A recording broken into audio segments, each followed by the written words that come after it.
not meant to be. Players here.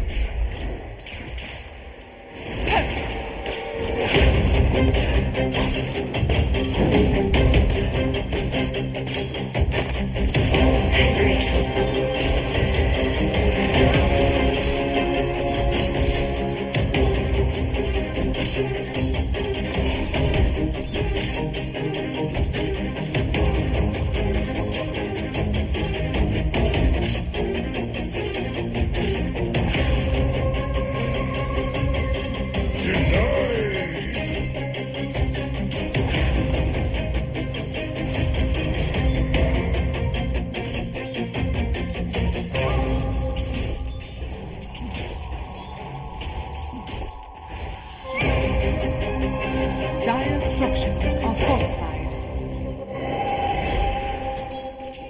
That felt demonic. No.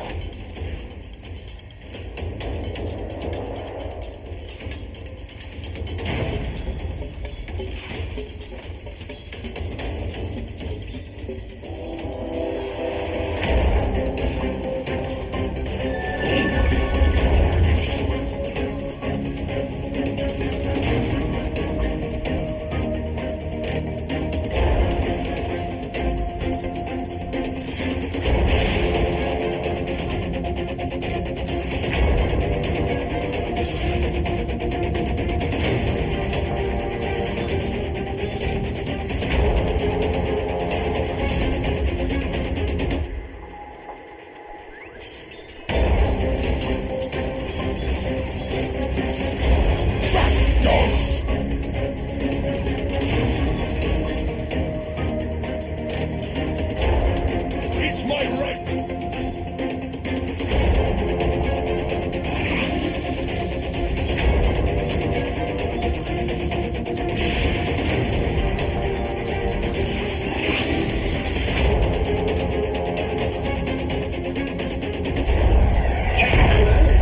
Dire's middle tower is under attack.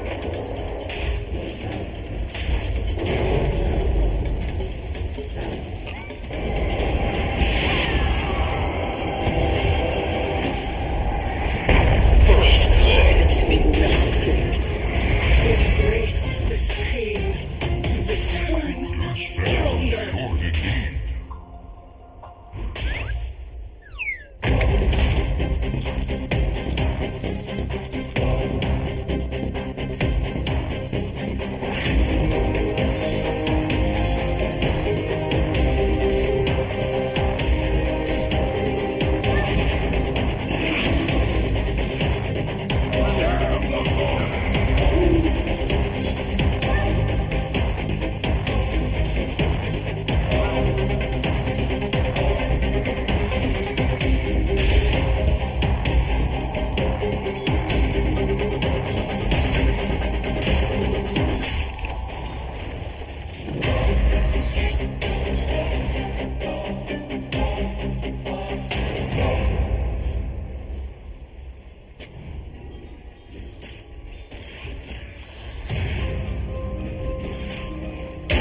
Incoming!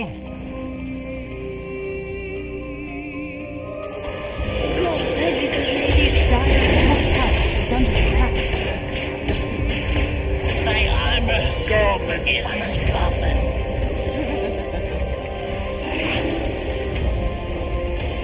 Dire's top tower is under attack.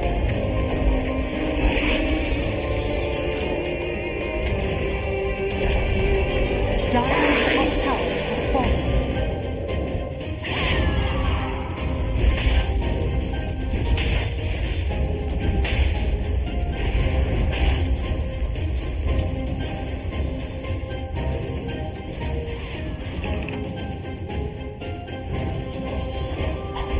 The dusk is always ready for a fight.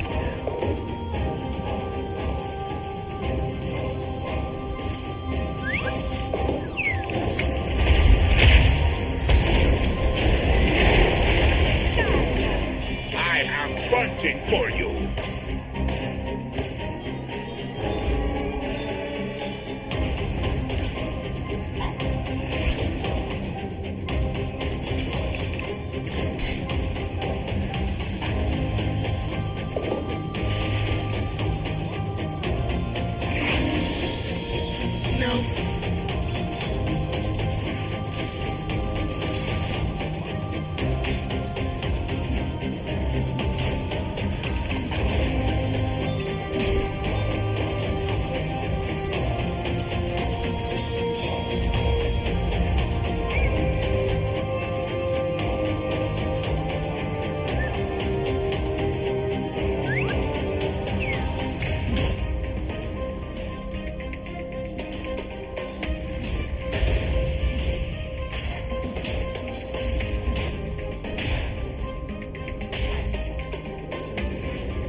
Radiant's bottom tower is under attack.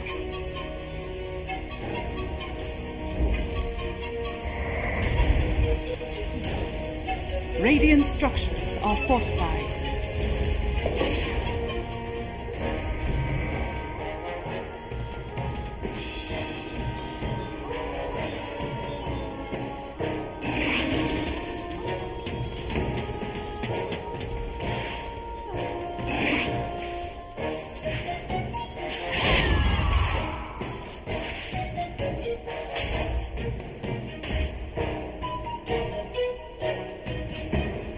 Radiant's middle tower is under attack.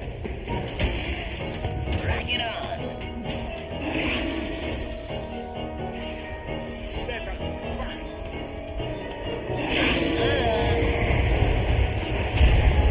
Radiant are scanning.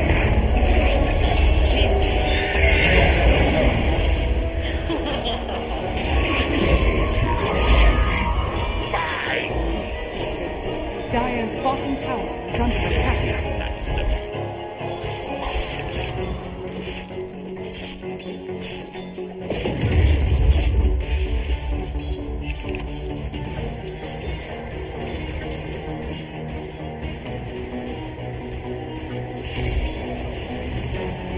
Going for my food.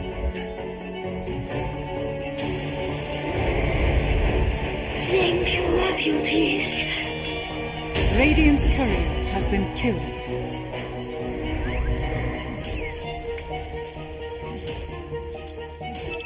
Come and fight me.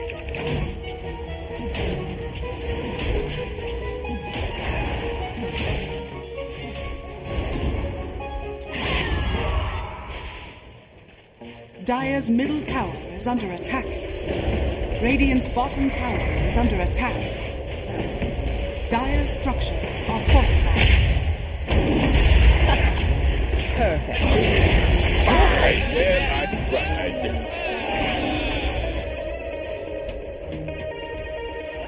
Dire's middle tower Players is under here. attack. Radiant's bottom tower is under attack.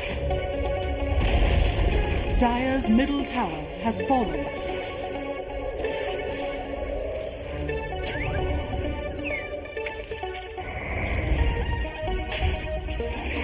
Radiant's bottom tower is under attack.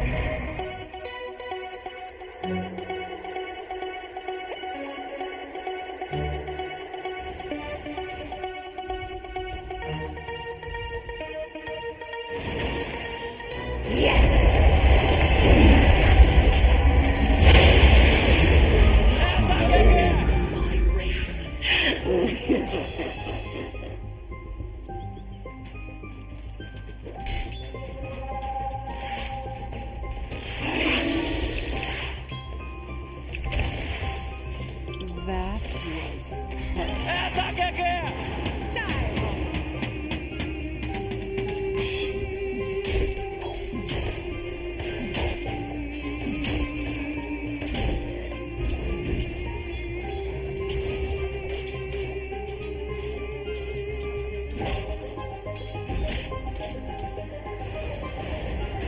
Dire are scanning.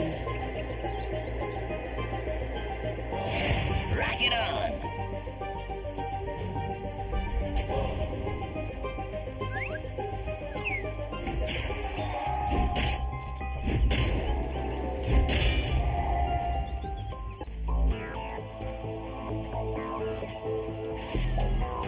Vanish. Radiant's bottom tower is under attack. Fight!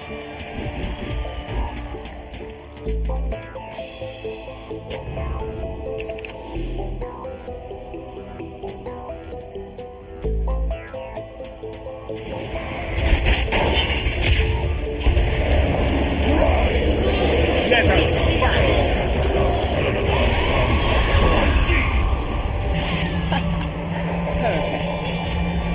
So that's how it is.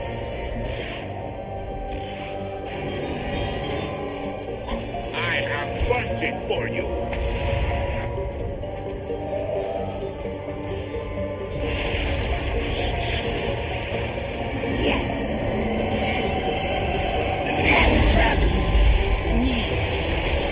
Such a thing should be starting Got it. on both sides. The Dusk is always ready for a fight. And it's up!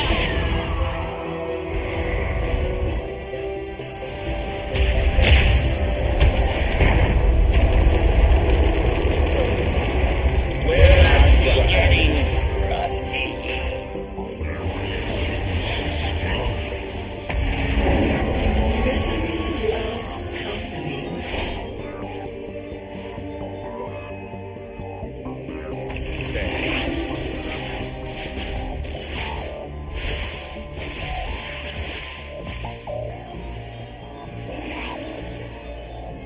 The Dusk is always ready for a fight.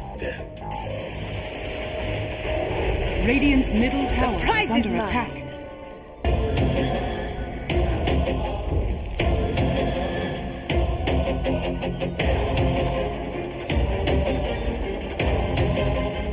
For the hunt.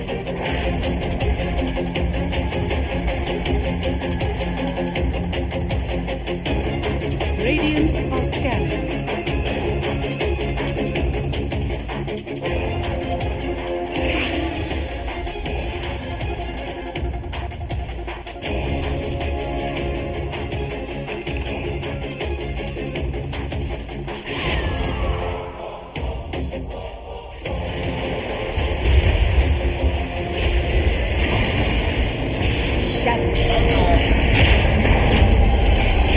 My traps fail. Behold the Golf and very lightning. next questions.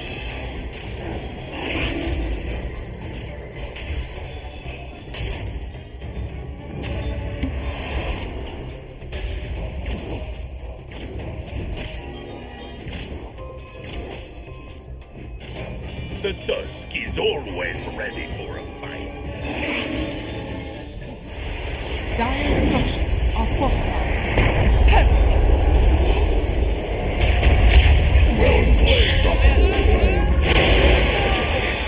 They most certainly hurt you. Well done, my beauties.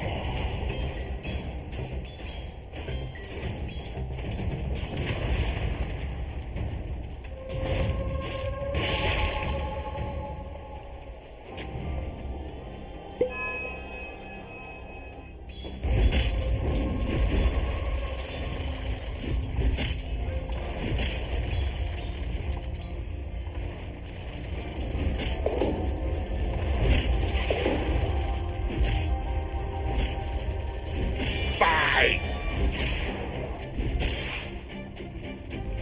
Radiant's top tower is under attack.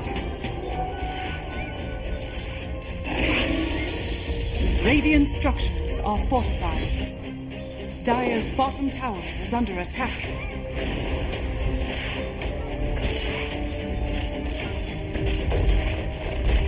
Radiant's top tower is under attack. Dire's bottom tower is under attack. Dire's bottom tower has fallen. Radiant's top tower is under attack. I'm punching for you.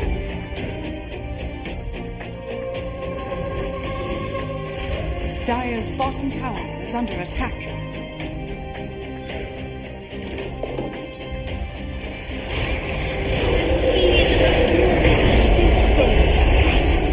Radiant's middle tower is under attack.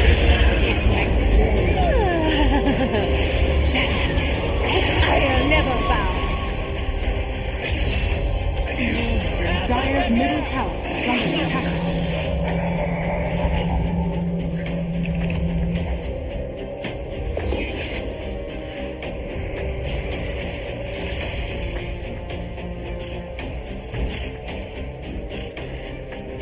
Dire's structures are fortified. Dire's middle tower is under attack.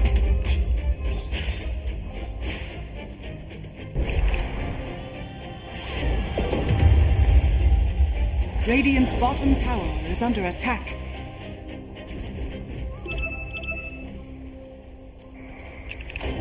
Fight!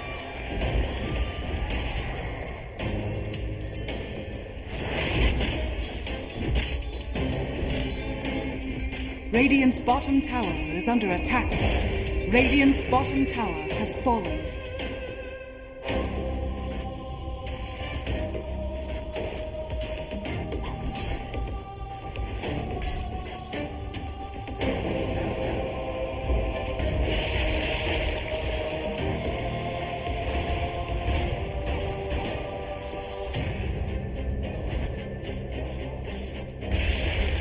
Is always ready for a fight. Radiant's bottom tower is under attack.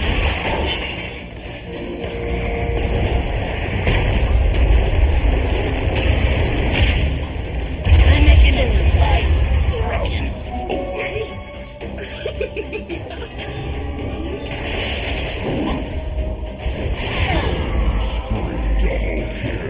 The ones you love. Think reputies. Dire's top tower is under attack. Radiant's middle tower is under attack.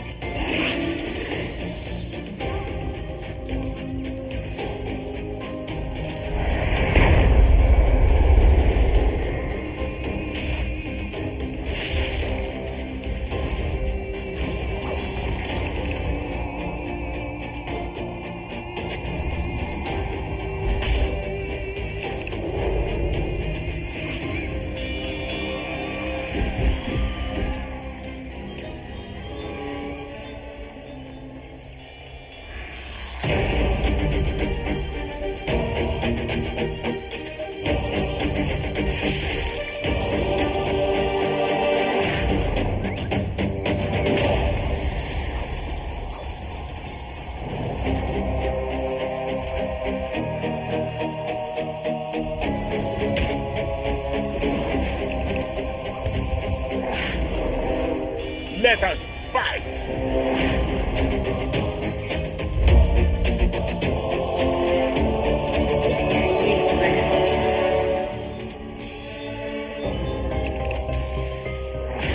Radiant's bottom tower is under attack. Radiant structures are fortified. The dusk is always ready for a fight. Radiant's middle tower is under attack.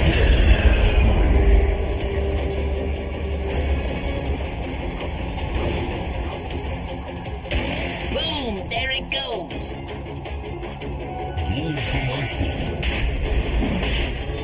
Radiant's bottom tower is under attack. I have bunting for you.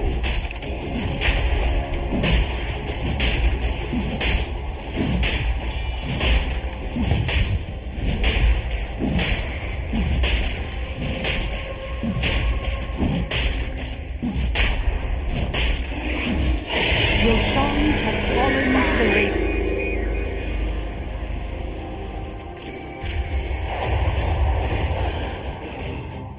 Radiant's bottom tower is under attack. Allies disappear.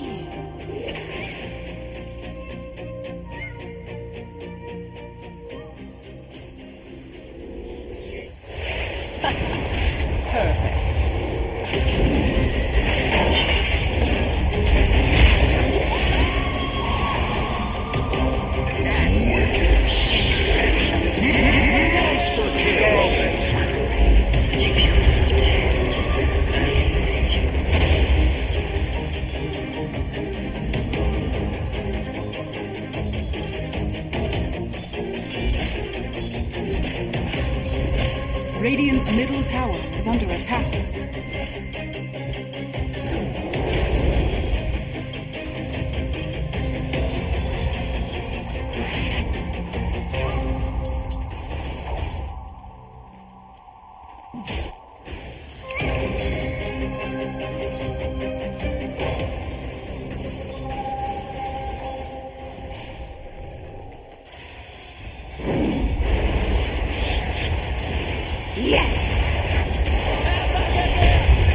Dire's top tower is under attack. I'll always remember how foolish you looked. Fight!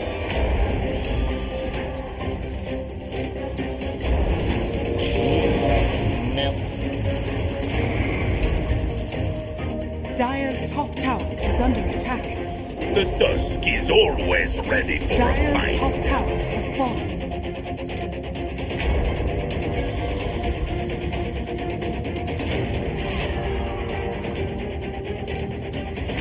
Radiant's bottom tower is under attack.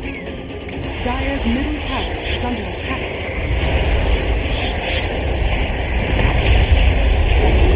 I am punching for you.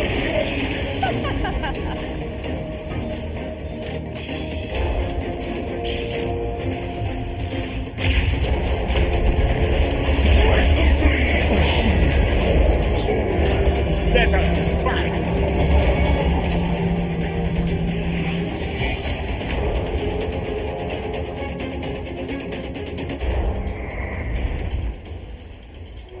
The prize is mine. Radiant are scanning. Dire's middle tower is under attack.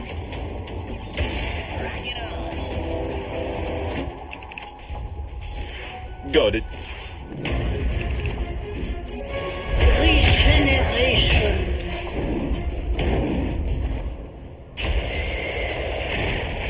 Let us fight.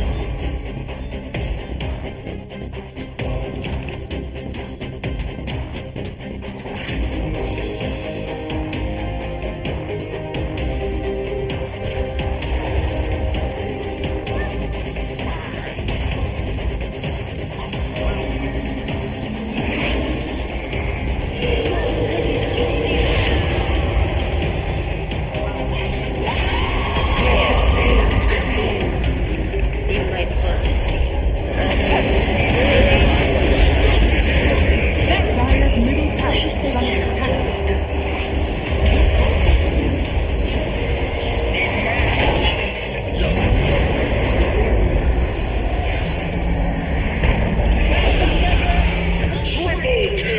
Radiant's courier has been killed. Come and fight. Radiant's courier has been killed. Dire's middle tower is under attack.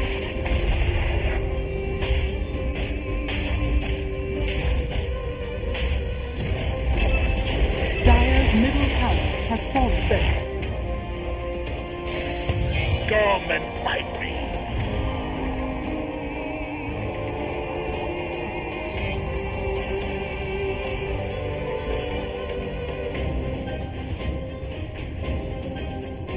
Name your beauties.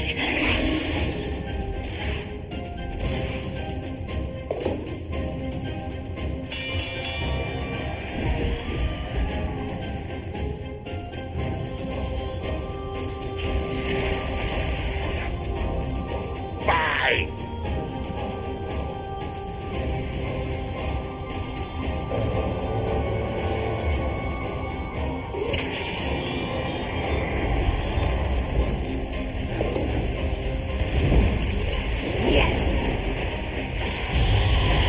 Dire's structures are falling.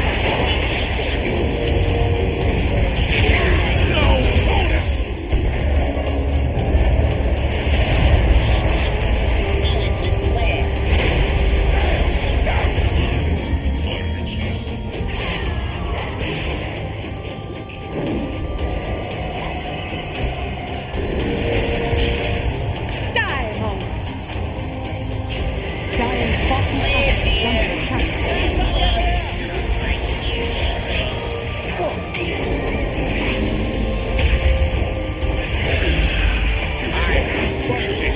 Dire's bottom tower is under attack.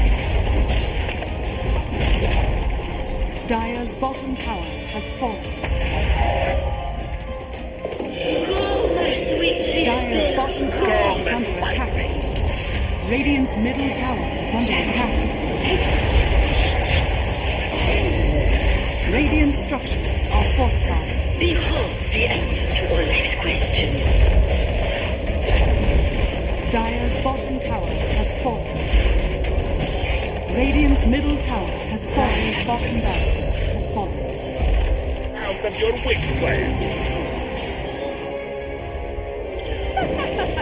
Dire's middle tower is under attack. Dire's bottom barracks has fallen. Radiant's top tower is under attack. Dire's middle tower has fallen. Let me watch the SOOS.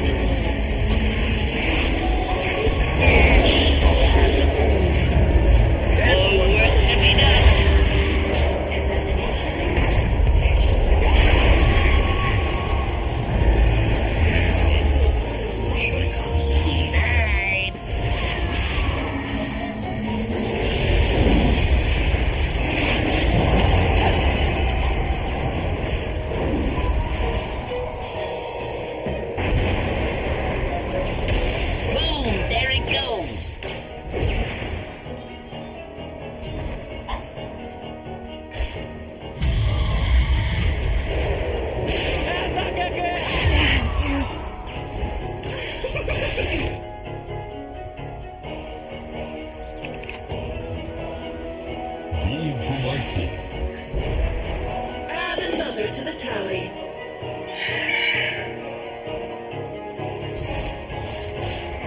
Radiant are scanning.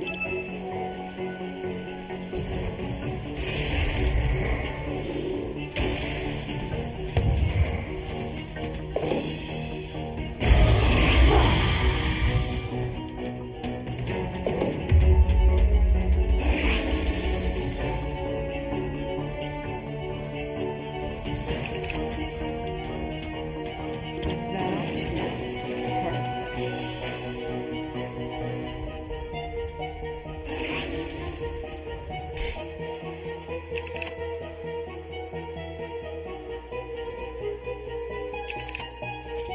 Shadows take us.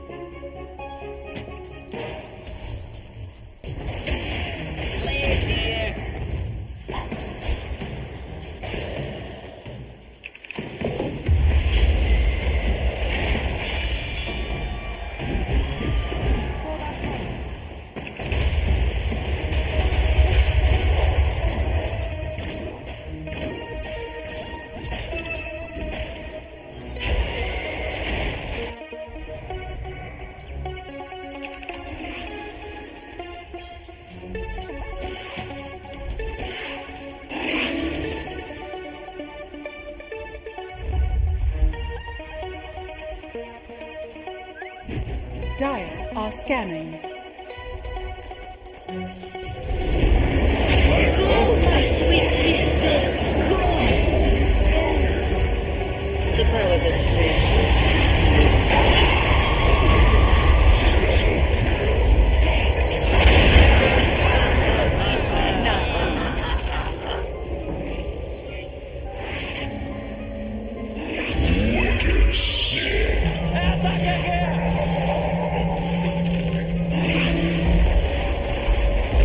Dire's middle barracks are under attack. Dire's middle radiant victory.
The Ace Premier League 2021 Grand Final with Wolf, your panel host, and Pao and Nathan, your analysts. Boys, you know what? That really looked so easy for It Opinion. did, yeah. But yeah, why did it look so easy, Pao? What happened in there? Was it just because of the draft? Was it because of raw skill or an outclass? Because they are supposedly the two of the best teams in their region. I wouldn't call it Ross just outskilling them per se. There's definitely a lot of outplays that happened there, but I think we talked about it right before the game began. Like even though these teams are, of similar power level, the way this meta goes is that you really have to respect the lanes, and even though your name is TNC, you can still get sort of stomped out if you don't respect that. And to me, it came down to Neon drafting this amazing sort of situation for an off-lane Tusk to flourish, just because you were so aggressive in that lane. And I will sort of point that the Death Prophet by Yapoy, right, or Yopad, or Japoy, just really made a lot of things so easy for his team because he was the first to sort of rotate, be aggressive, the sort of thing that you expect the Queen of Pain to do. And he can do that because he has partners in the safe lane that can be aggressive. Meanwhile, Armel, he can't really do that. He can't really rotate to the side lanes because who's he going to play with, right? The people he has to play with are sort of waiting for their own ultimates. You see him going down there. Meanwhile, when the Death Prophet wants to...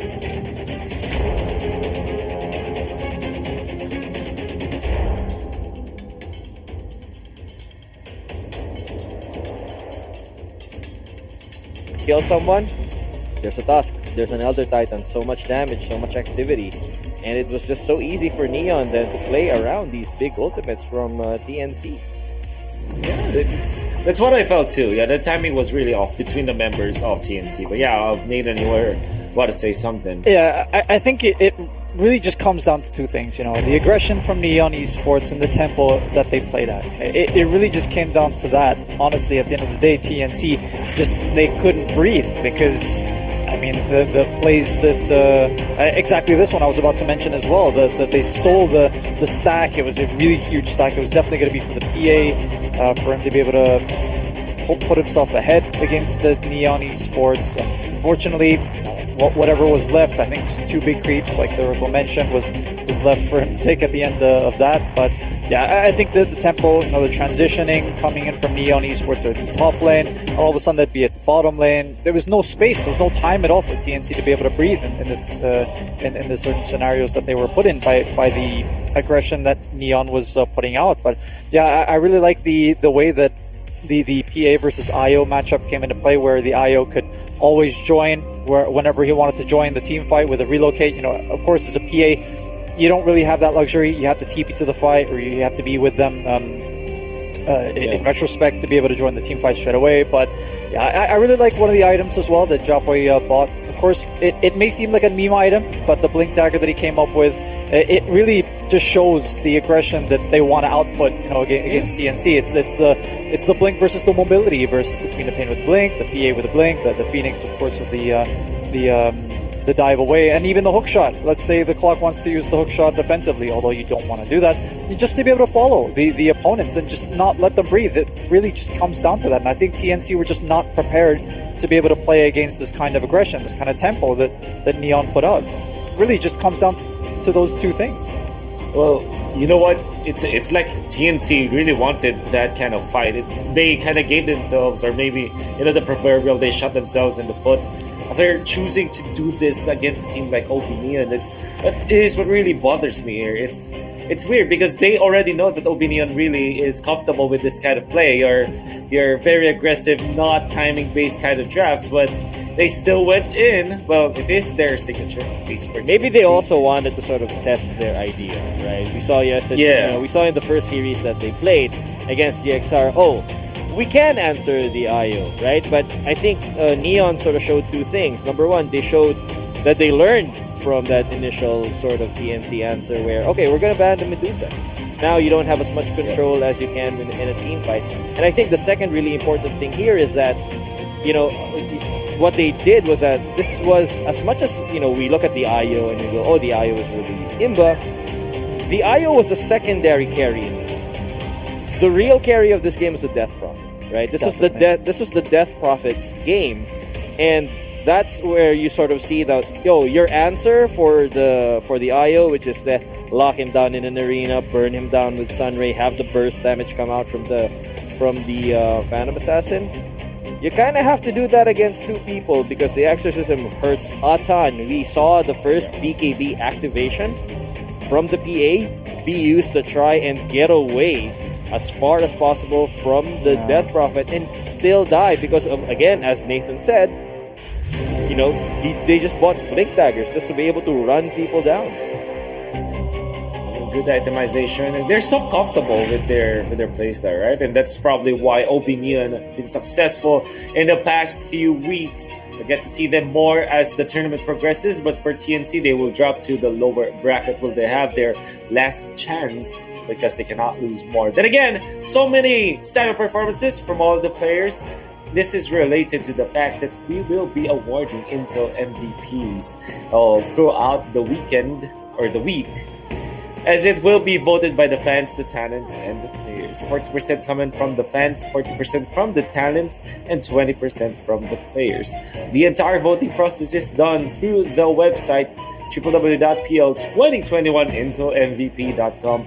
Log in via email and vote for your Intel MVP for both Dota 2 and PUBG. They will be winning one Acer Nitro 5 laptop and then one Intel MVP trophy for each winner. A run from April 6th until 11th is the conclusion of our tournament. Now, let us welcome our second series. It's going to be interesting as 496 goes up against Boom Esports. Now, between the two of the teams so far, I know that we will not be seeing the draft pretty soon, but in hindsight, who do you think will have the advantage over the other team? Power Nathan. Ooh, that's a tough question, right? Because Boom, I think on rate, right, on average, Boom is probably just a little bit better just because they have, sort of more consistent results. 496 hasn't, but 496 has been showing that they have a lot of legs, right? They were drafting in a way that sort of fits their identity, and they were pulling it off really well. So it's kind of hard. Like I said, like in the beginning of the broadcast, I feel like this matchup might be closer, right? This might be the closer matchup of at least of the APAC sort of matches that we have for today. Yeah. We'll get to see Boom Esports. We are talking about them so much. That's Kezkid, FBZ, Mikoto Hyde, and Dreamos. Nathan, you have been watching this team for quite a long time, and you know the players as well. By the way, I think that they are paying some homage to the OG poses.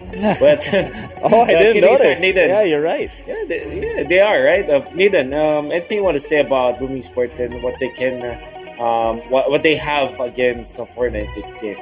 Look, for Boom, they've definitely been around for a long time. The players have been playing with each other for a long time as well. Something interesting that I do want to point out, of course, we can visit it a bit later, but Drew was playing recently with Boom Esports, but all of a sudden he's on the other side. He's playing for 496. But yeah, Dreamos back in the squad. I mean, this is basically like, okay, a brother sort of just left, and then he came back, and now the band is back again. So yeah, I don't know what to expect from Boom, honestly.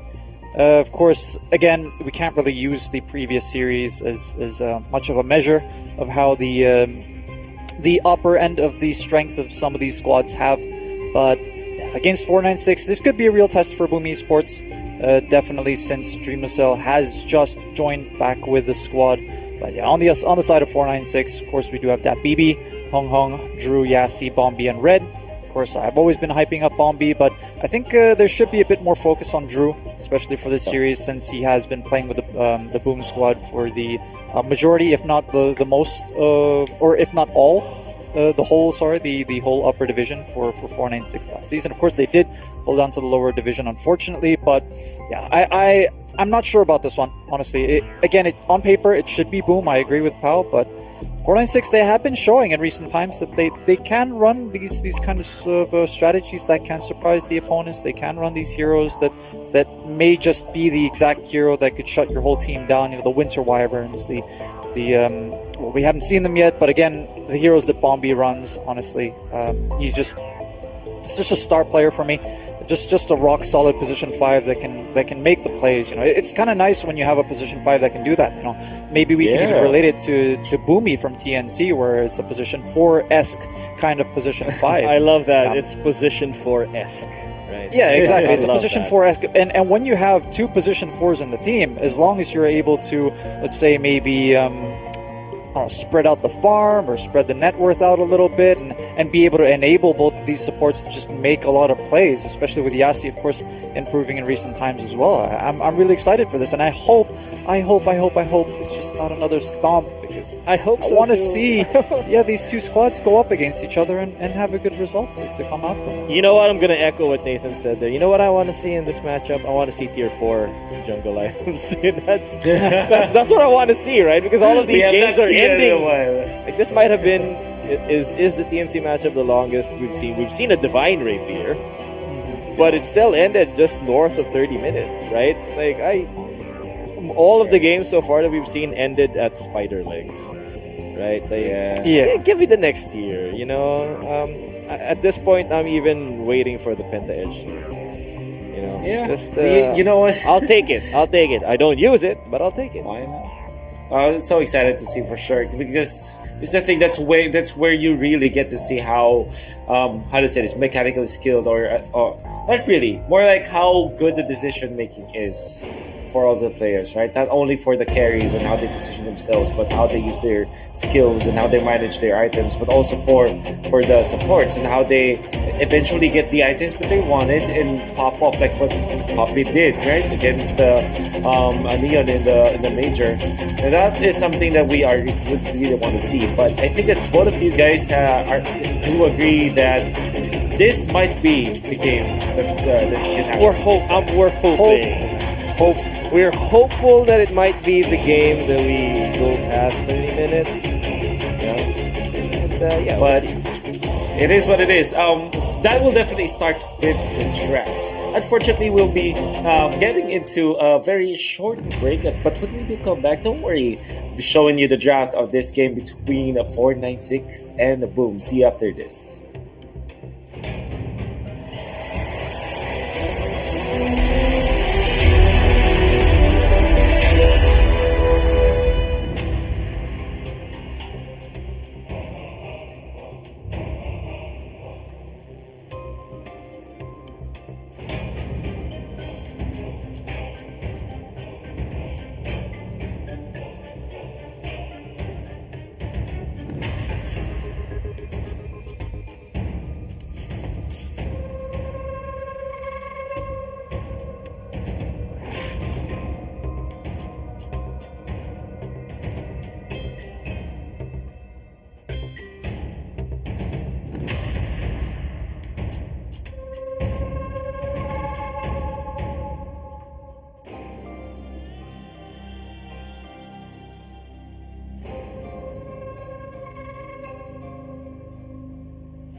Matchup, and it didn't go as close as we thought it would be. But this one, it might be closer actually, as both Pao and Nathan are explaining later that the skill level as well as the degree of these teams kind of go hand in hand together. They might be jump well, and not only that, it's Drew versus former teammates. Pao and Nathan, anything that you wanna say to hype up this series?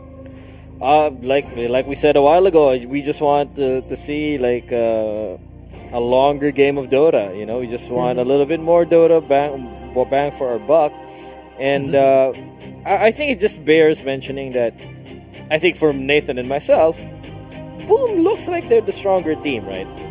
But 496 are sort of trending upwards, and if any of their past sort of games have been any indication. So we're hoping for a closer game, and we'd be surprised, we'd be happy with it. Yeah, I sort of agree with what Pao sort of pointed out there. But for 496, it's always been sort of an issue for them where they kind of find it hard to go up against the top teams in the region. You know, maybe let's say the top 4 teams or sort of teams that haven't really been a thing for them to be able to jump over, you know, sort of like a hurdle for them. But again, they have glimpses of hope. It's sort of the same for Boom, but Boom is just a bit more consistent, I would say, for 496. They're both definitely consistently inconsistent is again a word that I like to use for these kinds of teams. Enigma now, but again, I think for both of these teams, they were definitely watching the previous game, so hopefully they tend to respect these heroes like the IO, you know, the DP. Yeah. There was some respect shown to the puck, of course, by TNC earlier, but it's just you have to take these heroes out, you know, and unless you have this kind of grandmaster 200 IQ plan, just ban them.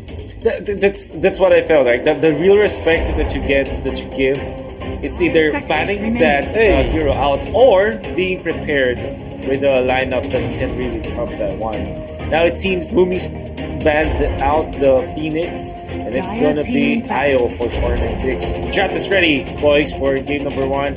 Apart from the things that we are seeing right now, what do you think is going to be the first priority for the picks for both teams? It's going to be a little bit hard, 496, because it looks like Boom is going to be Radiant first pick, team pick. Yeah, I think so. Yeah, the they're DP is going to open be there, first you know. pick, right? At least it's not an IO DP. It's not an IO DP, but they can go for DP. They can go. Oh, right.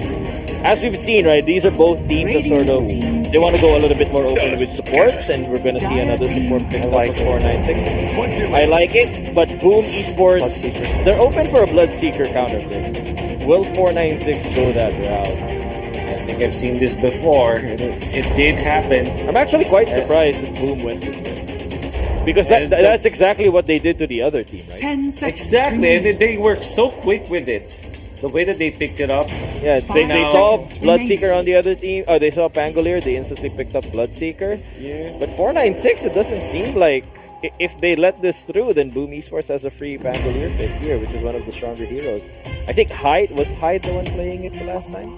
Yeah, it was. I think. Oh no, FBZ. I think for. Oh, Boomies right, was right, the right. one that was playing FBZ was the the one Pangolier. playing it, Yeah, but I think for 496, if they don't take up a counter for the Pangolier here, all those heroes that we've been talking about, the Beastmaster, the Bloodseeker, definitely going to be banned in the second phase for Esports. But I don't know, we'll see what kind of idea they come up with. You know, they're speaking. They're sort of trying to figure out what they'll pick here. They're taking their time. Taking their time, but then again, Bloodseeker already looks so good. Imagine going up against Pangolier is a basic, but if you consider the Tusk Agonies, oh my god, it's top damage going out from the roster.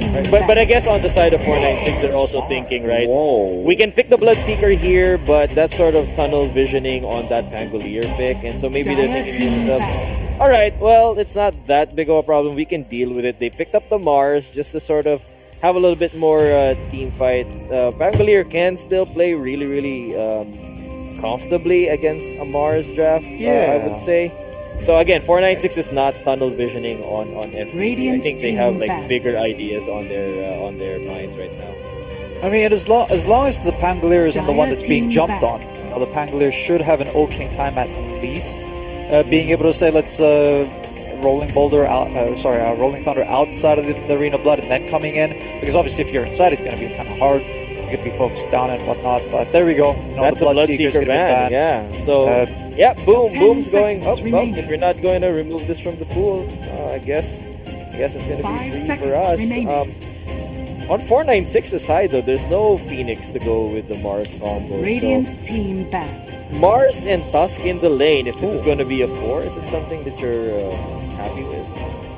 I'm not entirely sure. I like that lane. Yeah, that doesn't feel like it's very strong. It's very easy to counter for Boom Esports as well. They have so many options for the carry-all, if 10 ever. seconds Then again, for 496, this is already 5 seconds looking like a remaining. team fight kind of lineup, at least for me. They start with Tusk. Their mid fight is this Mars. What did they combo it up with? What did they pick? Did they go the DP or the flop route for 496? I mean, no one's picking up either, right? I guess there is still the Dark Willow, maybe, but you already have a Tusk, so that kind of seems a little weird.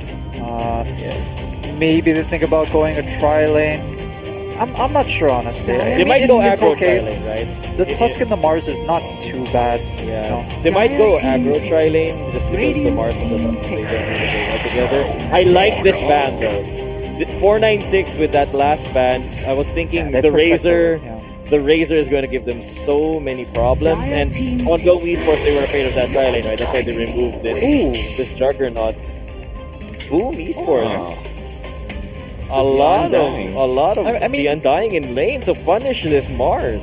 Yeah, it's really good. I like the Undying pick versus the Mars. You know, it kind of makes it hard for the Mars because he's a man. You know, he wants to man up. He wants to, you know, God should your face and whatnot. And the Undying, I mean, you know, is he a man, Nate, or is he a god?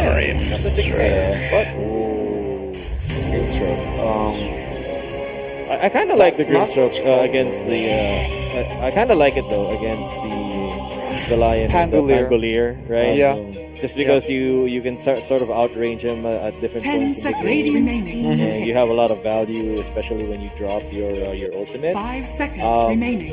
I like Team it, pick. but I'm not entirely sure how they're going to sort of combo it. Again, they still have that sort of Radiant team potential. pick. They can even put the Tusk in the fight, actually. Just with the Troll Warlord and just have the Mars go up with the Grimstroke. So what we're going to see, in general, I kind of like Boom, the direction Boom is going to take here, but I guess they still have 2 picks left.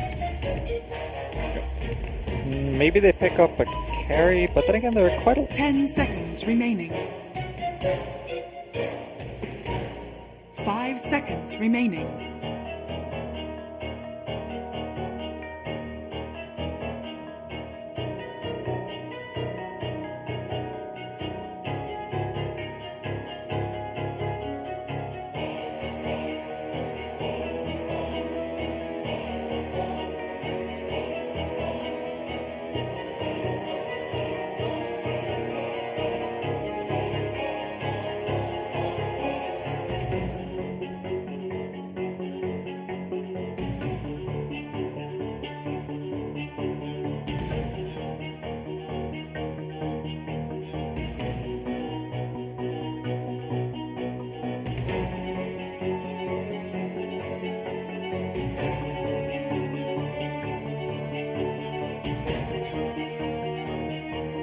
Radiant team ban.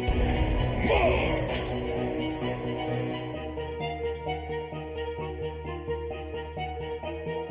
Dire team ban.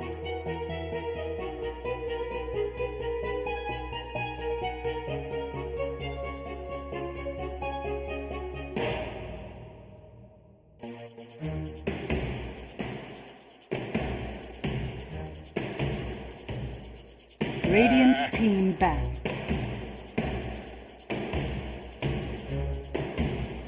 Dire team ban.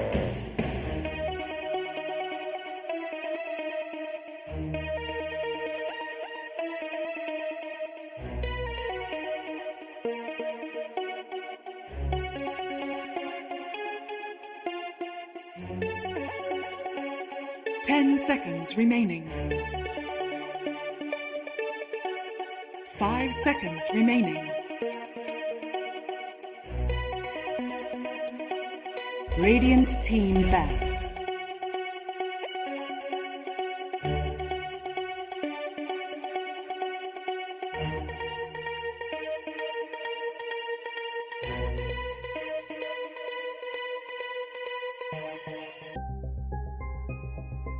Ten seconds remaining.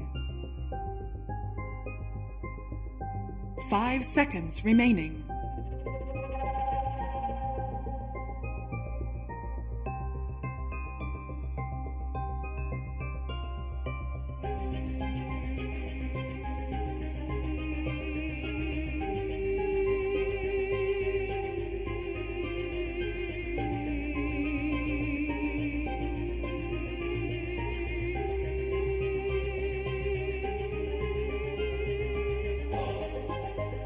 Dire team ban. Dire team pick. Radiant team pick. Soul Warlord!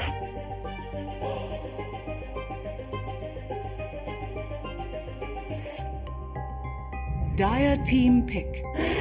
The Undying waits.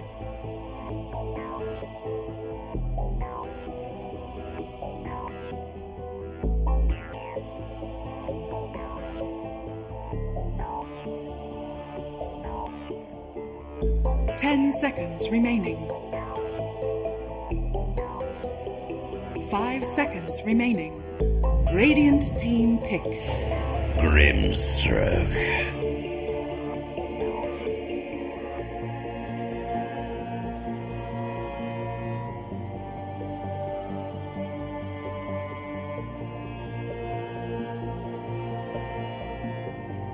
10 seconds remaining.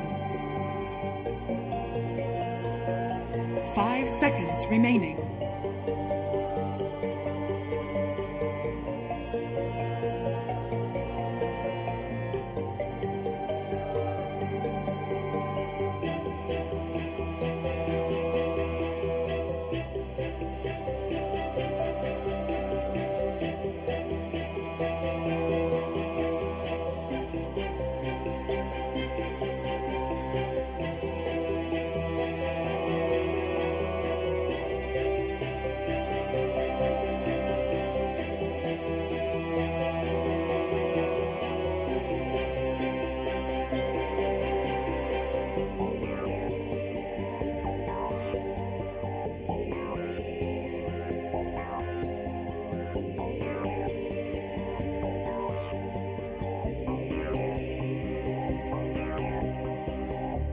Radiant team ban.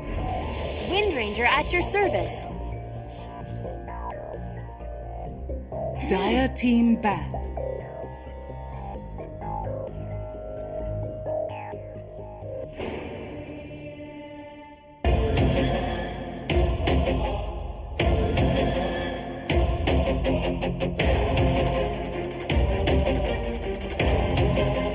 Seconds remaining. 5 seconds remaining.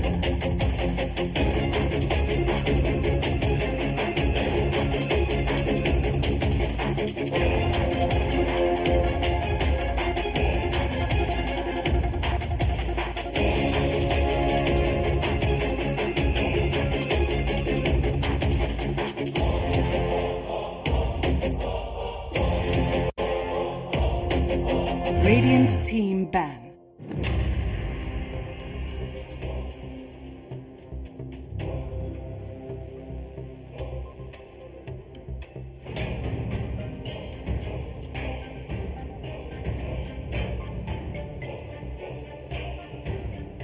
Ten seconds remaining. 5 seconds remaining. Dire team ban.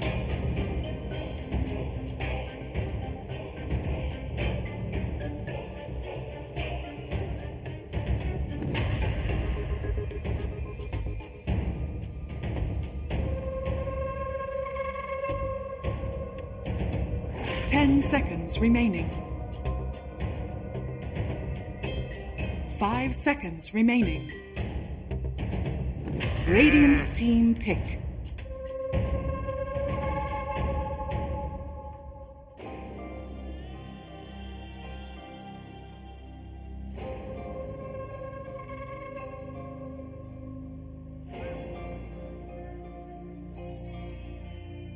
Ten seconds remaining. 5 seconds remaining.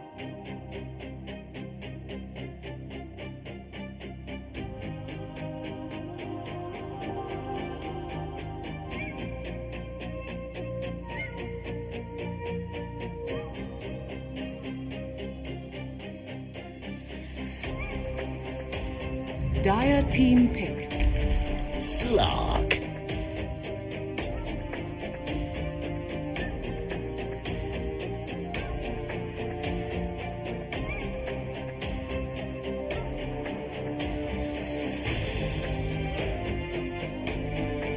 Ten seconds remaining. 5 seconds remaining.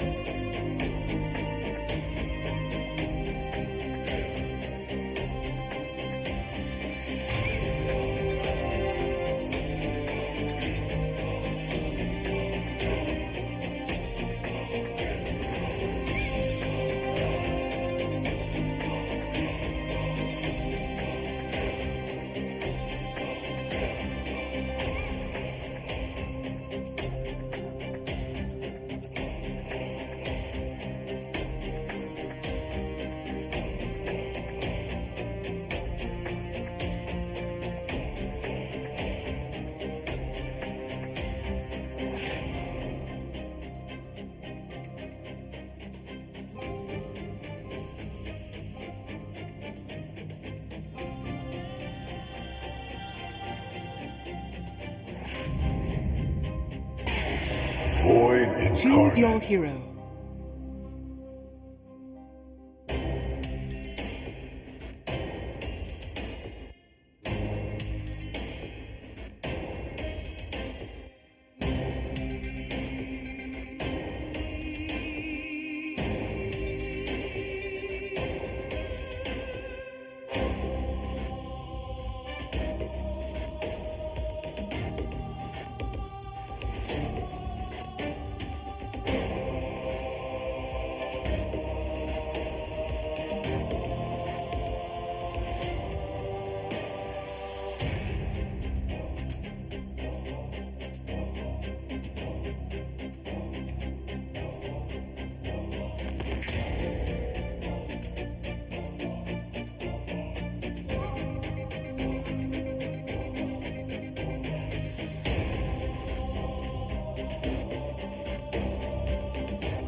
This pleases me to no end.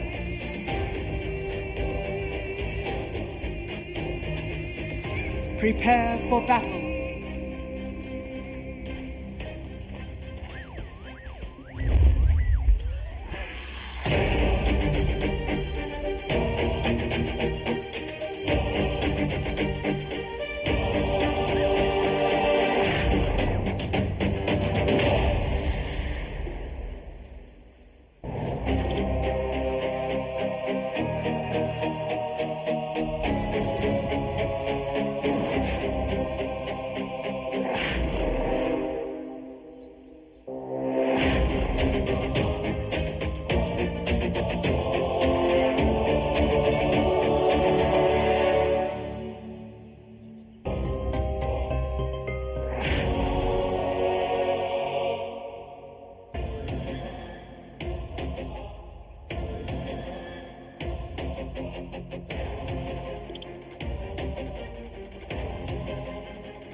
Much obliged.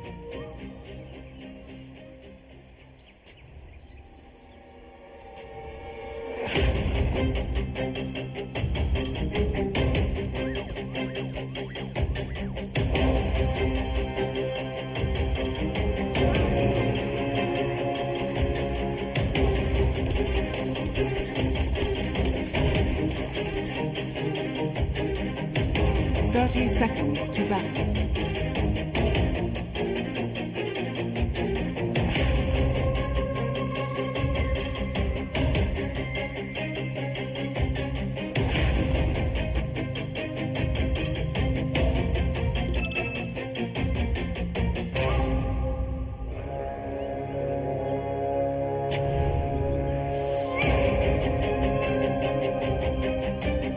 The battle begins.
What can I do in return? Fins off.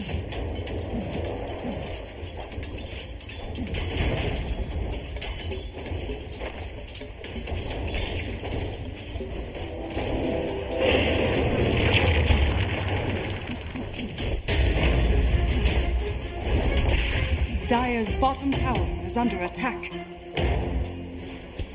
Radiant's courier has been killed.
This pleases me to no end.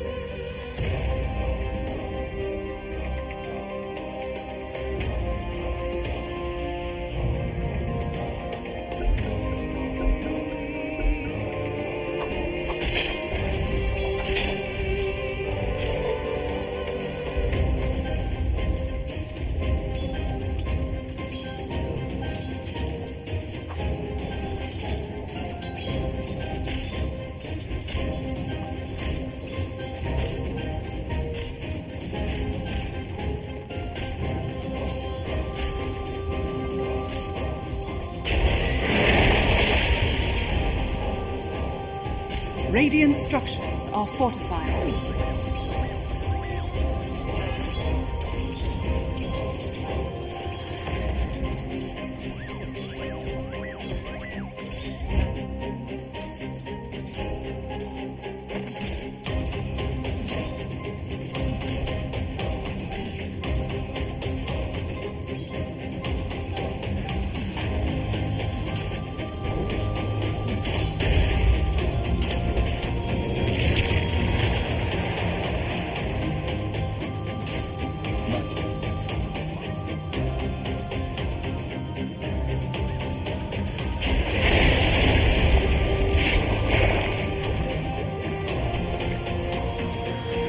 You're not going anywhere.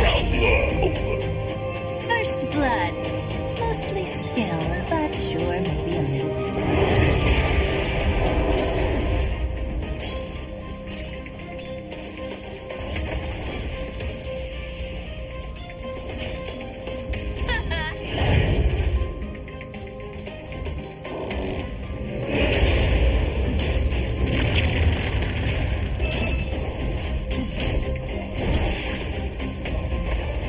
Thanks for that.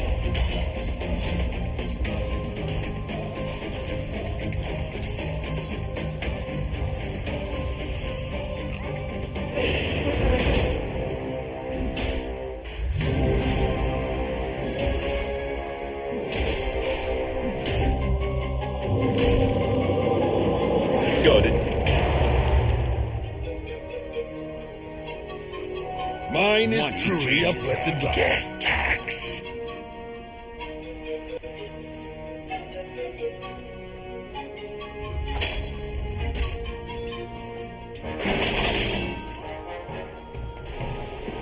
Dire's courier has been killed.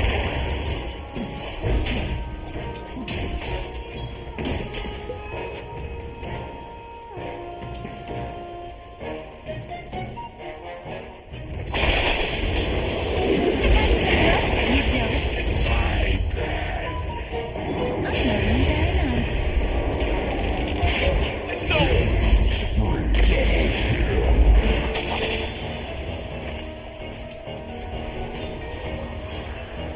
You're not going anywhere. Triple kill. 3 for 1.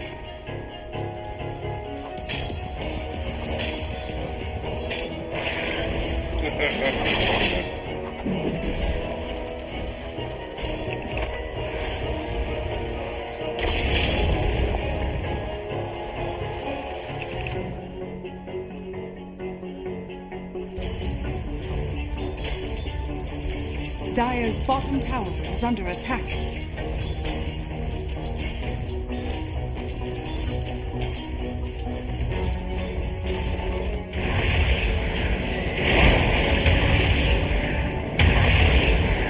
Dire's middle tower is under attack.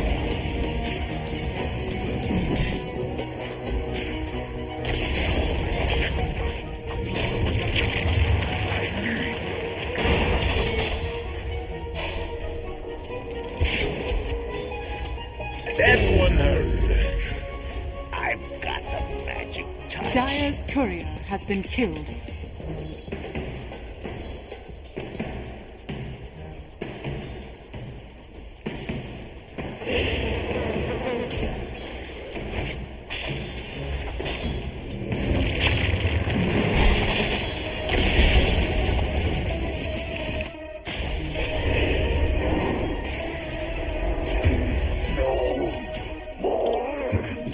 Novel.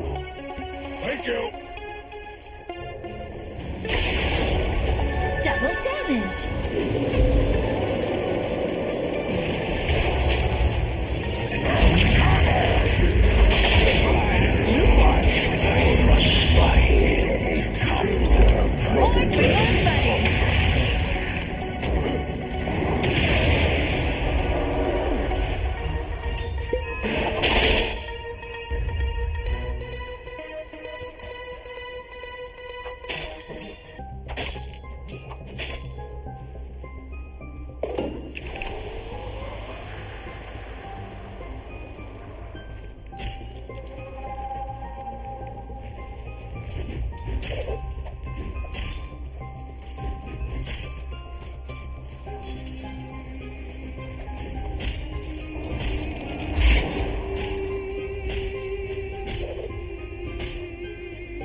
fortified.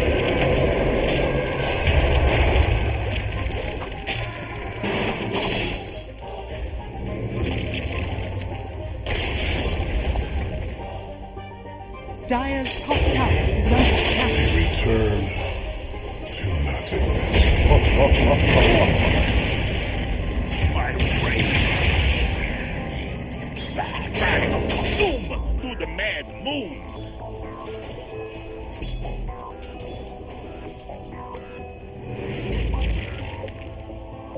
Dire are scanning. Dire's top tower is under attack.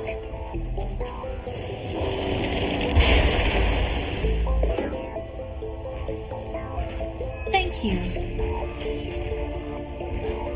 Radiant structures are fortified. Dire's top tower is under attack. Radiant's middle tower is under attack. Dire's top tower has fallen.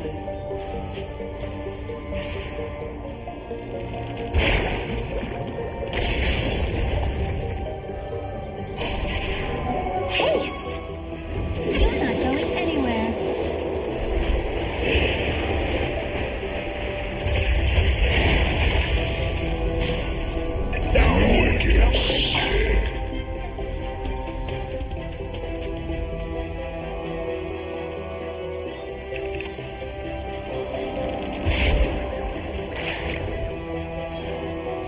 Amazing what you'll find laying around. You're welcome. Say hello to my uncle. Hans, your final gasp serves as bellows to the... I accept this offering.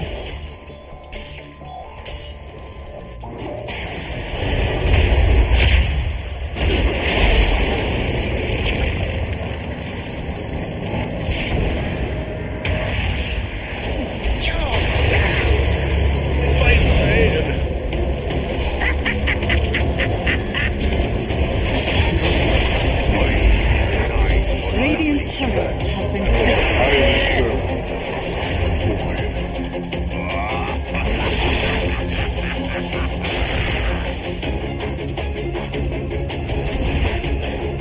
Dire's structures are fortified. Radiant's bottom tower is under attack. Dire's middle tower is under attack.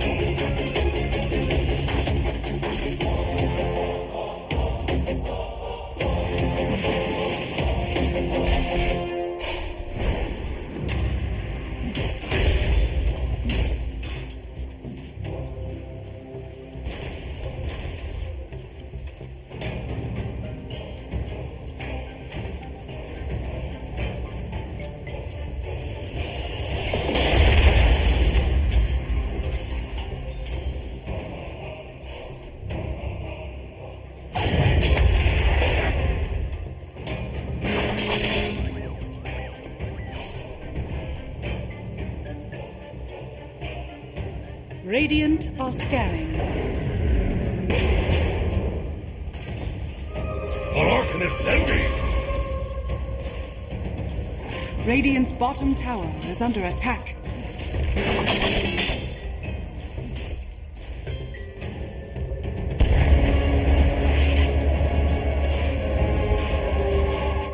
Mercy stays my hand.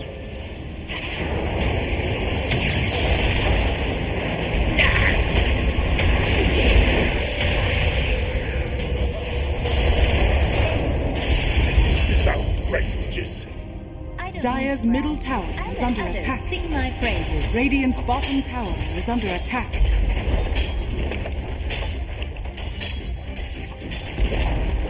Dire's middle tower has fallen.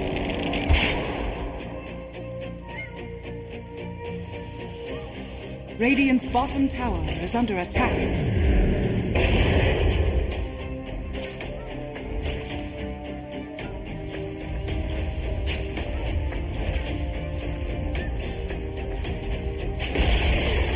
Radiant's bottom tower has fallen.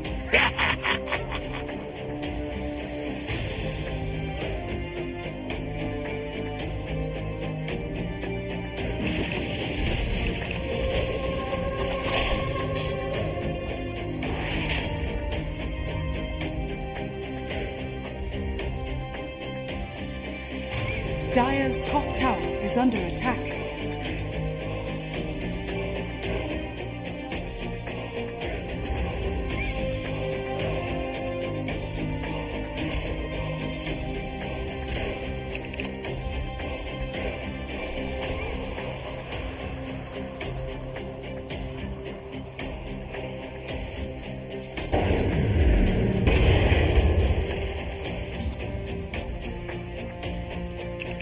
Dire are scanning. Radiant's middle tower is under attack.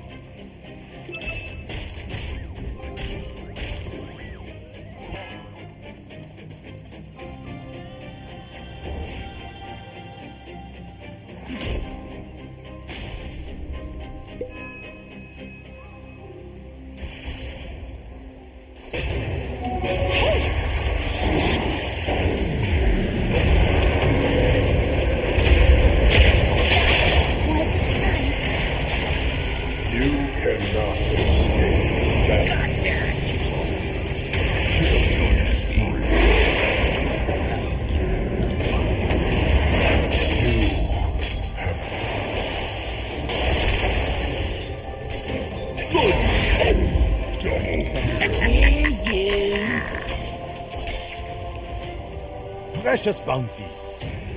Gold for my armor.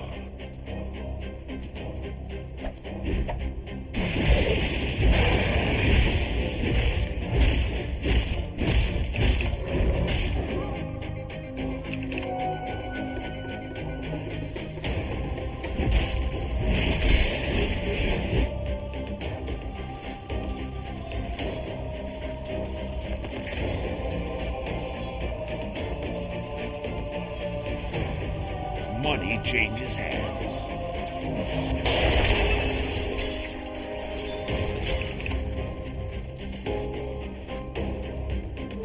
Suffering twofold.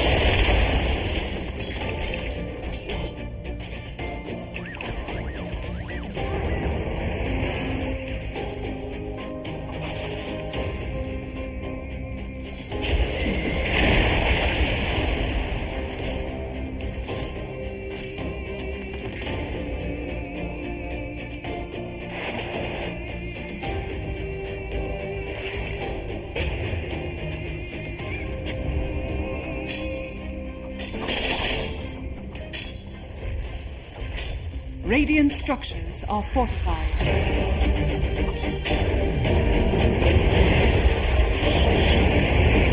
Dire's top tower is under attack.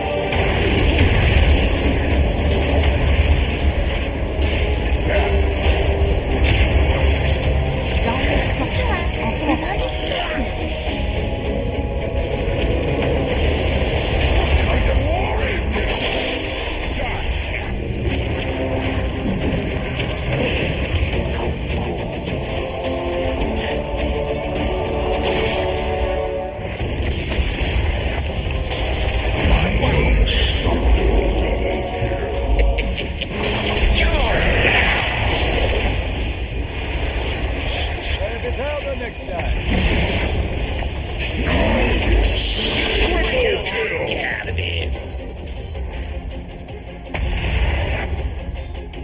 Dire's top tower is under attack.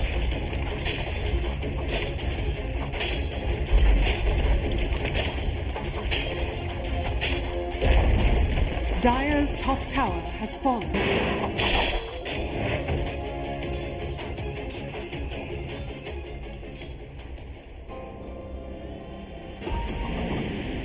Radiant are scanning.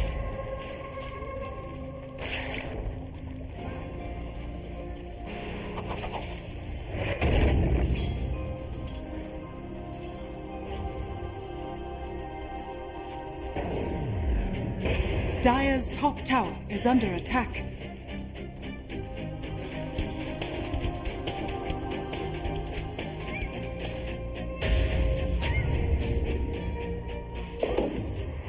Roshan has fallen to the Radiant.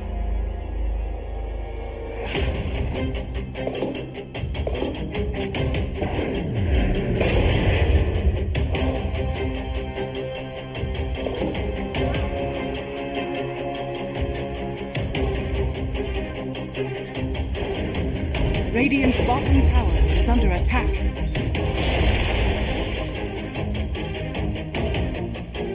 Dire's top tower is under attack. Dire are scanning. Radiant's bottom tower is under attack.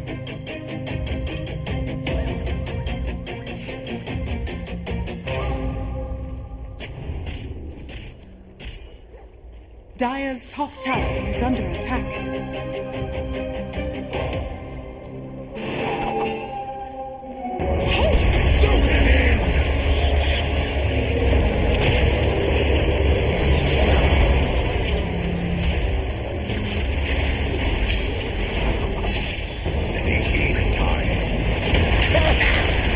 Monster kill!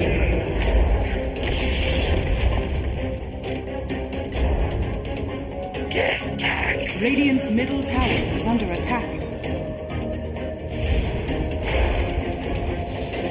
I'll take that. Is this madness?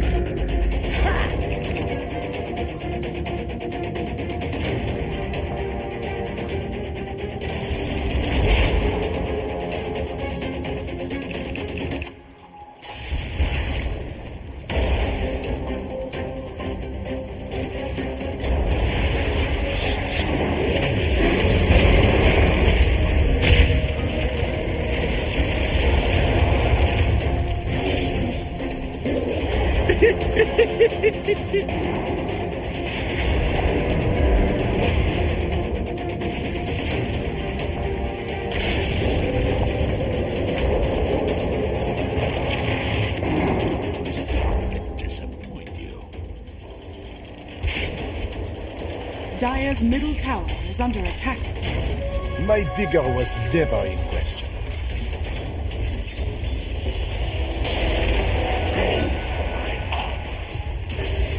Hold it!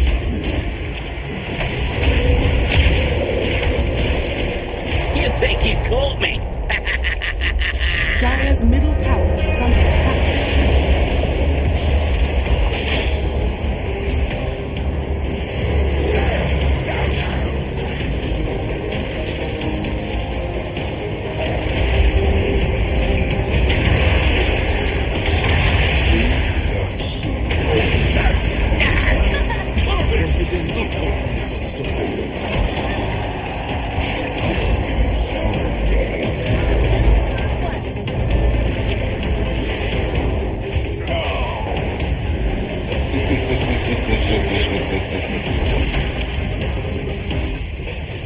My last words are only for the wind to hear.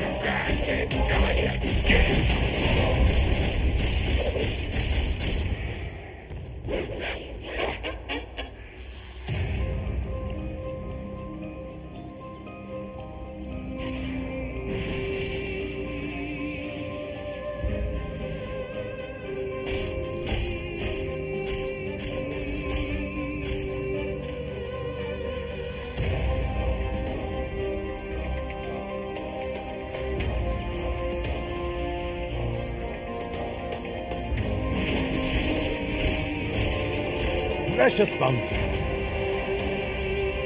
Radiant's bottom tower is under attack. Radiant are scanning.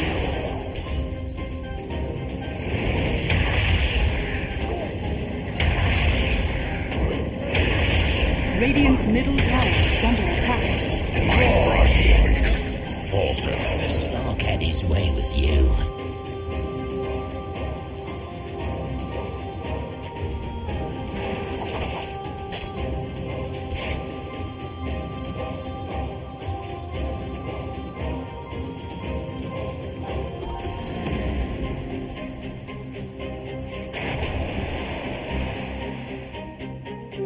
Invisibility.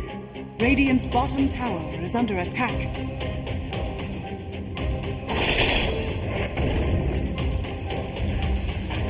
Radiant's top tower is under attack.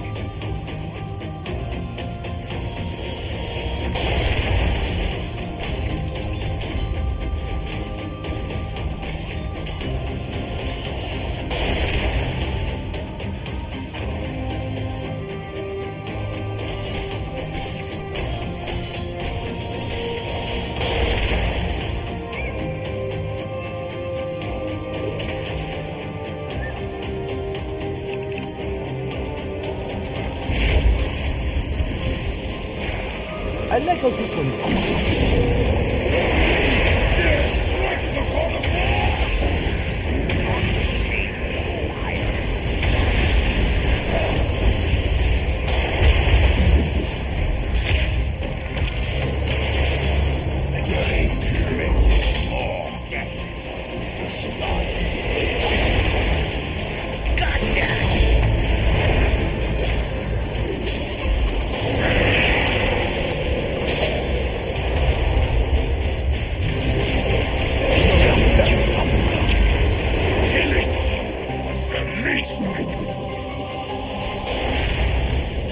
Dire's middle tower is under attack.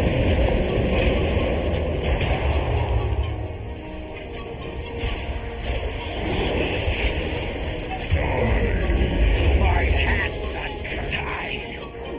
Your life was a flash in the blink of my eye.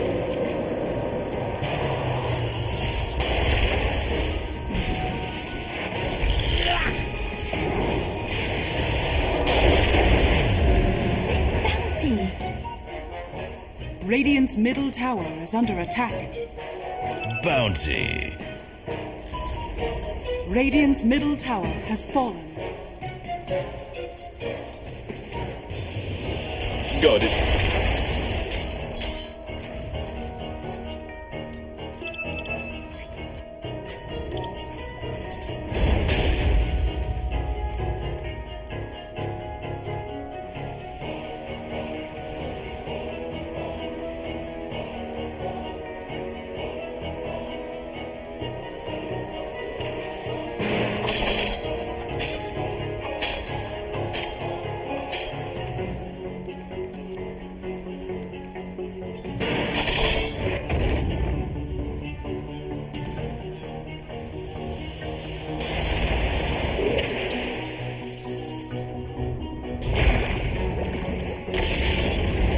Dire's middle tower is under attack.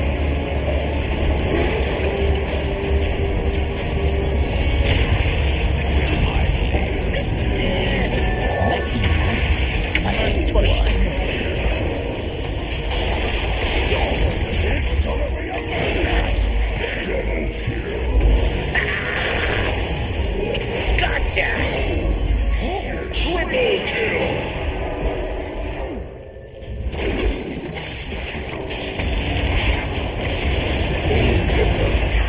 Pierce the void. Death to all betrayers! Dire's middle tower is under attack. Dire's structures are fortified.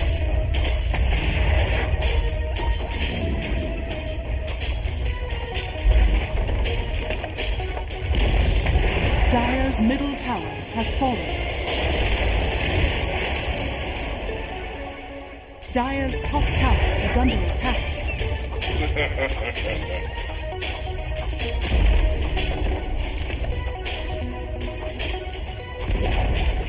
Dire's top tower has fallen. Dire's top barracks is under attack.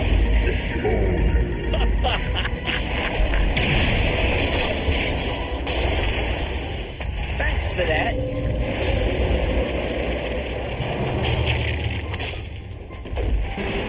Dire's top barracks has fallen. Dire's top barracks are under attack.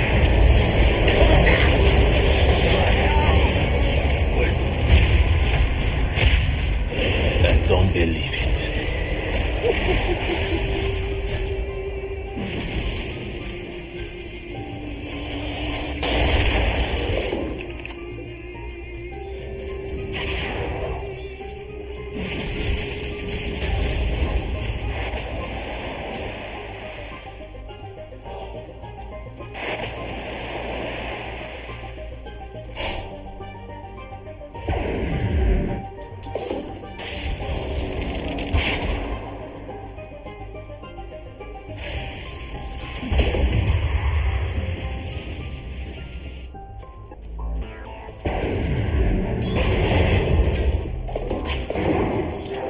Invisibility!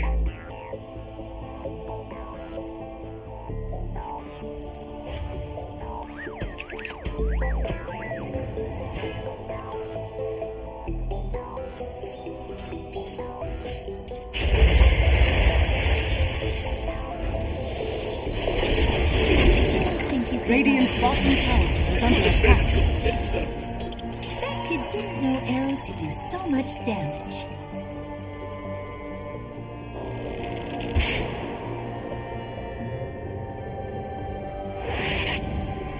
Dire are scanning.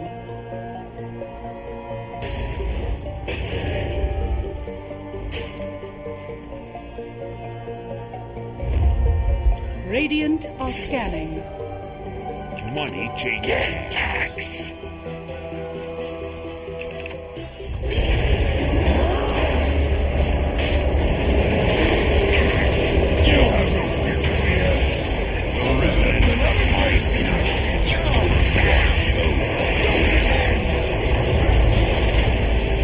When you get there, tell them I don't think worse than you.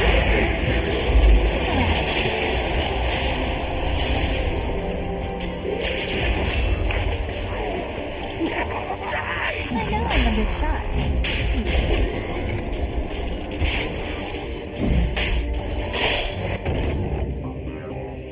Roshan has fallen to the Radiant. Dire's top barracks are under attack. Dire's top barracks has fallen. Dire's middle tower is under attack.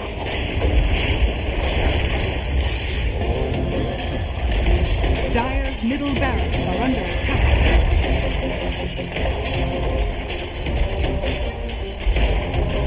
Dire's middle barracks is fallen. Dire's middle barracks are under attack. Impossible. Radiant victory.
Quickly break down the game. What happened in there, Pao? Is this what you expected to happen anyways. This was what we sort of expected after we saw the draft. It's not what we wanted because we wanted a longer, more back and forth game. But honestly, once we saw the draft, it was really hard for 496 to get anything going, just because I felt like the Grimstroke had to sort of really do everything in that game until the troll was online.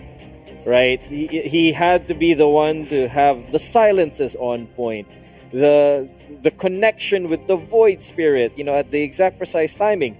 Meanwhile, you have on the other side, they were just playing their game. The Slark had a great lane just because they were able to sort of scout out that lane swap. They were able to match that. FBZ was such a beast on his Pangolier, not dying until like way beyond into the mid game. And just landing everything that his team needed in these fights. And I think Boom were just showing that they came here to play. They weren't messing around this game. There were sometimes, Nate was saying there were some points here and there where they were sort of giving back some of the lead, but they were really showing why they were still in the upper division. Yeah, I think definitely something to highlight this game was Hyde on the line and FBZ definitely on the Pangolier. And the plays made you go, oh my god, basically. But the Pangolier with the Blink, the Yules, the Shard combo, it's just, it's so much to be able to have to deal with. It locks you down basically for the whole duration of the Rolling Thunder, and it's just so hard to play against. But I mean, this is the reason why we like Lion in the position 4 as well, just because of the fact that he can play a bit more greedy, get that early blink up, get the early levels and whatnot. But yeah, I mean, the whole team basically set Dream Cell up to be able to have such a good game. I mean, it was basically the Dream Cell show once Dream Cell came online. They set him up basically for success, and it was a bit tanky as well coming up from the Slark. The build that he had the Echo Saber, the SNY, and the Aghanim. It made him tanky. He had so many stats as well.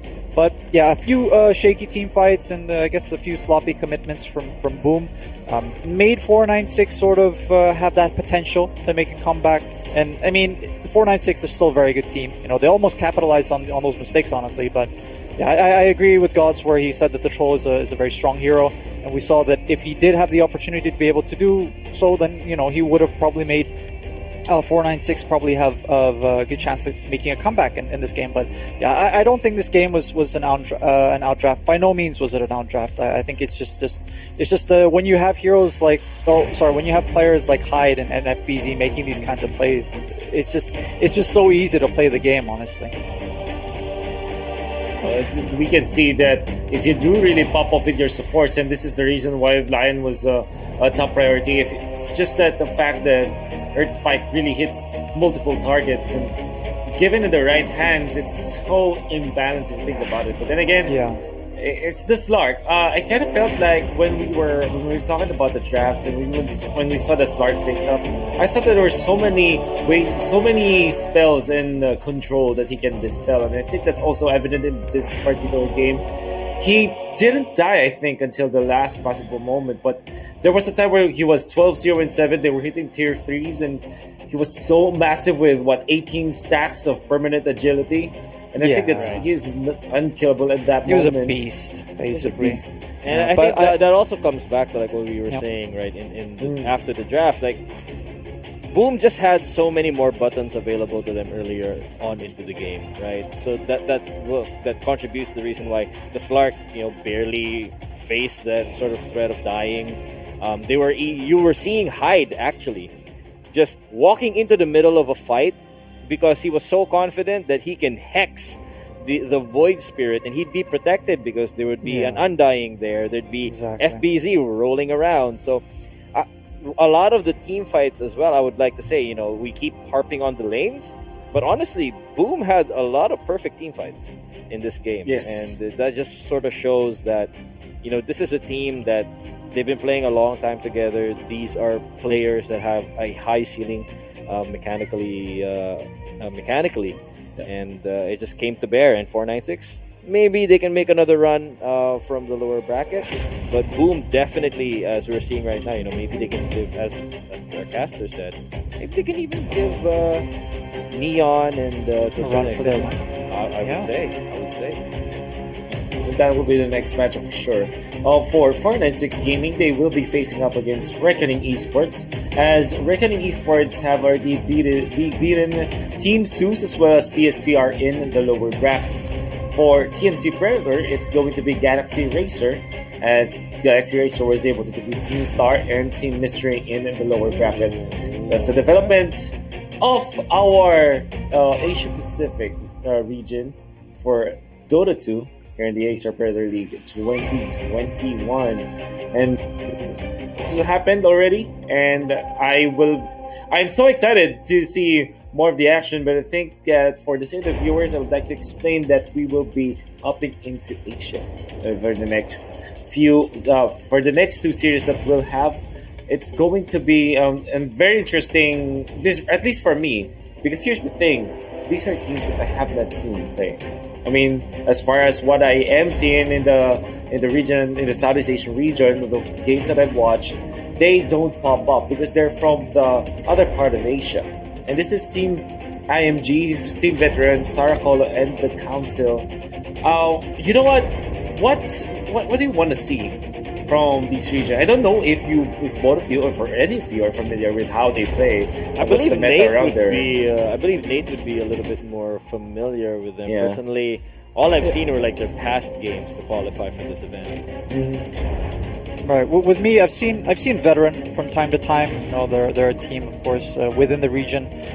The Council, interestingly enough, if I'm not mistaken, if it is the same Council, was a team that I actually used to play against way back in the day. That was like 2014, I think, where they joined more of the amateur league. So, I mean, for me, it's nice to be able to see a team like that, you know, rise all the way up here and to be able to showcase their talents. And hopefully we get to see a longer game.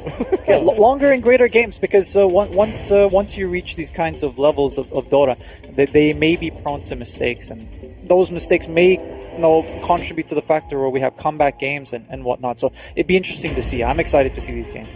Oh, so very much exciting, and that has been so far the everything that we saw from all the players from the Asia Pacific region so far. Then again, we will be awarding the MVPs nevertheless. So if you have been keeping tabs, we will be awarding the Intel MVP soon, and all you have to do is just to vote if you're a fan, because 40% of the criteria is from the fans. 40% from the talents as well, and 20% from the players.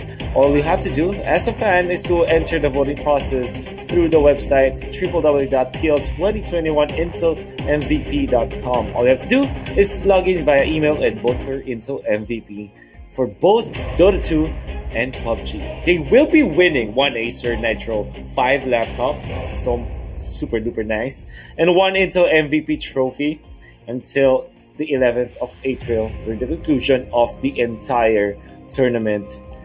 So many standout plays. I'm sure that everybody's keeping notes so far.